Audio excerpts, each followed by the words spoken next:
घरी गेल्यावर direct surprise भेटलं ना बुवा आज केकचं. तर नमस्कार भावांनो, आजच्या ब्लॉगची सुरुवात होती ती म्हणजे आपल्या लायब्ररीपासून. लायब्ररीमध्ये का तर पोरांचं चालू होतं सबमिशन. आपलं वहिलं होतं, मग आपण मस्तपैकी बसलो. मग काय कॉलेज वगैरे सुटलं, एवढ्या उन्हात अनात लई बेकार होतं भावाने. सपोर्ट करा मग तुमच्या भावाला तेवढं. मग काय रस्त्याने लई गरम होत होतं. मग काय एक मस्तपैकी कोल्ड्रिंक घेतलं, मस्तपैकी कोल्ड्रिंक घट्टाघट पिऊन घेतलं. घट्टाघट पिलं आणि पुढं आलो तर काय पाहतो हे मशीन, काय त्याचं नाव मला कमेंटमध्ये नक्की सांगा बरं का. तेवढं झालं, घरी आलो. घरी येऊन पाहतो तर काय आपल्या आदूबाईने मस्तपैकी बिस्किटाचा केक बनवेल होता.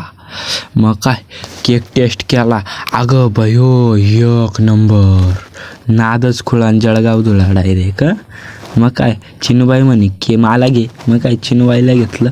आदूबाई केक खात होती तिना अगं भयो. संध्याकाळी डायरेक्ट आलो. आकाश शिंदे यांचा कार्यक्रम होता आपल्या शेजारील शिंगवे गावात. मग काय त्यांचं गाणं बिणं ऐका एक नंबर आहे.